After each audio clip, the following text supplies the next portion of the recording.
Dans cette leçon, je voudrais vous parler d'une fonctionnalité très intéressante de Synfig Studio.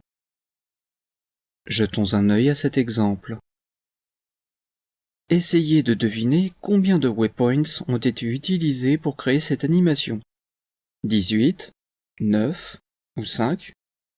La bonne réponse est seulement 2. Synfig Studio possède de puissantes fonctionnalités pour créer des animations automatiques, et je vais vous en faire la démonstration en recréant l'animation de cette abeille. Nous avons ici le corps de l'abeille, une aile et une image d'arrière-plan. Importons l'abeille et son aile dans la zone de travail. Groupons-les ensemble et mettons à l'échelle, comme ceci. Mettez l'aile à la bonne place et définissez son centre de rotation. On va maintenant ajouter une animation automatique. Dans Synfig Studio, vous pouvez attacher des fonctions mathématiques à n'importe quel paramètre de calque. Démonstration avec un simple cercle. Ici, nous avons un cercle. Sélectionnez son paramètre origine. Clic droit et choisissez Convertir.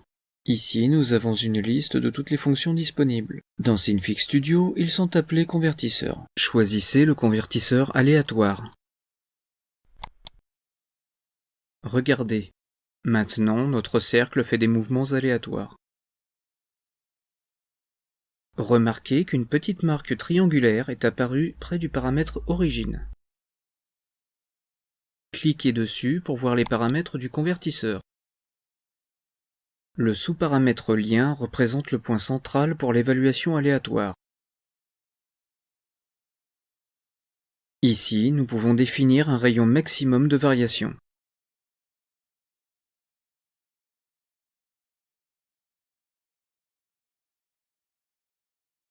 La vitesse,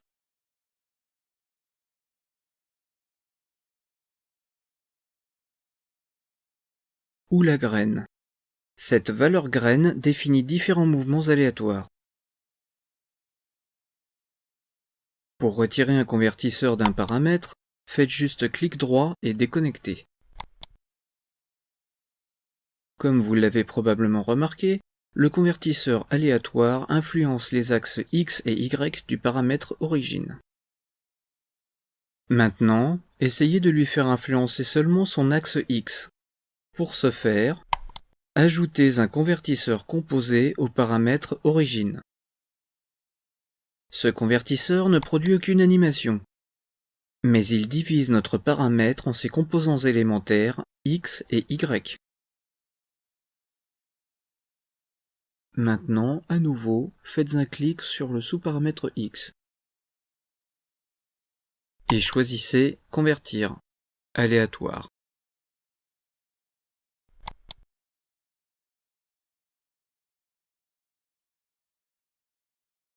Maintenant, notre cercle se déplace aléatoirement uniquement dans l'horizontale. Et finalement, je voudrais vous montrer un autre convertisseur intéressant appelé linéaire. Ce convertisseur remplace la valeur du paramètre par une valeur constante, la vélocité linéaire. Attachons-le à la place de la fonction aléatoire. Il n'est pas vraiment nécessaire de déconnecter le convertisseur aléatoire. Alors j'attache le convertisseur linéaire au sous-paramètre X. Les anciennes valeurs ont été retirées automatiquement. Définissez la valeur taux à 1. Vous pouvez voir que notre cercle se déplace horizontalement avec une vélocité constante, et que ce mouvement est infini. Maintenant, retournons à notre abeille. Donc, nous voulons animer une aile.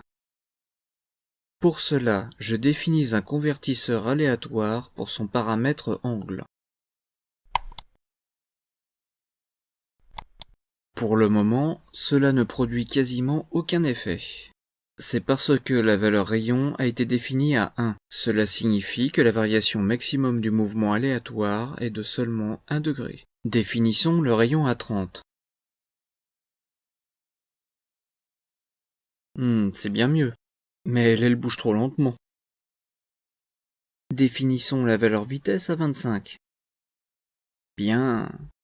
Jetons un œil au graphe.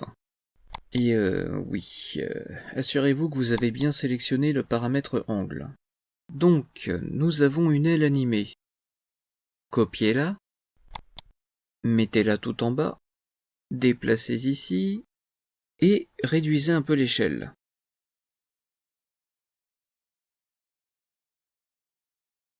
Nous avons maintenant une abeille toute mignonne. Remarquez que la seconde aile a un mouvement différent de celui de la première. C'est parce que le convertisseur aléatoire a obtenu une valeur graine différente quand le calque a été copié. Nous pouvons faire bouger les ailes de façon synchronisée. Nous devons assigner la même valeur graine aux deux, comme ceci.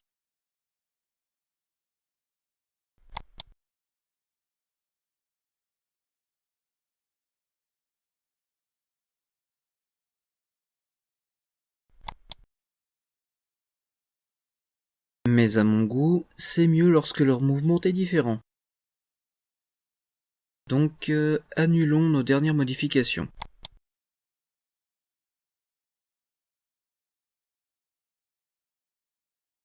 Maintenant, faisons voler notre abeille d'un bord de l'écran à l'autre.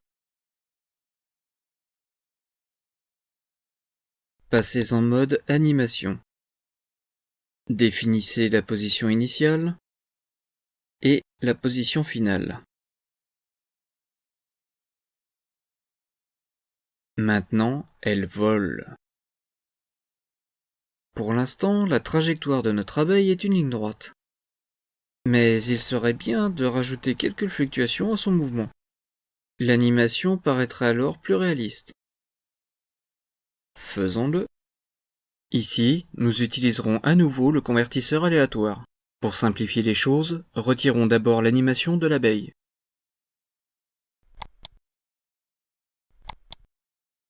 Maintenant, elle reste au même endroit. Nous pouvons créer un groupe de plus à l'intérieur du principal et attacher un convertisseur aléatoire à son décalage dans transformation.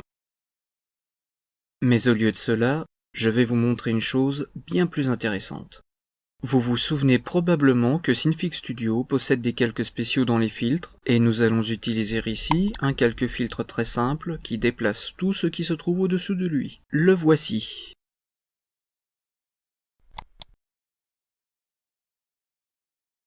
Regardez, ce calque est très simple et ne possède qu'un seul paramètre. Maintenant, je lui attache un convertisseur aléatoire. Définissez le rayon à 15. C'est fait.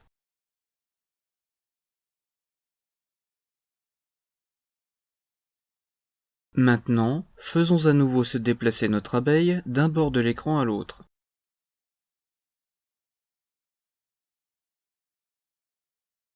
Vérifions le résultat. Comme vous pouvez le voir, les déplacements linéaires et aléatoires se combinent et cela fait apparaître notre animation plus complexe. Vous devez probablement vous demander quel est l'avantage d'utiliser un calque décalé au lieu d'un groupe. Dans ce cas particulier, il n'y a pas réellement d'avantage. Mais dans certains cas, cette approche peut être particulièrement utile, car elle permet de désactiver facilement l'effet de décalage. Regardez. Donc, nous pouvons facilement activer et désactiver cet effet d'un simple clic.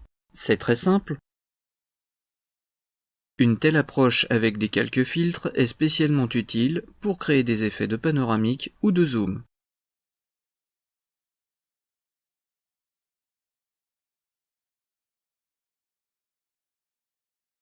Et finalement, une dernière étape à notre animation. Ajoutons un arrière-plan.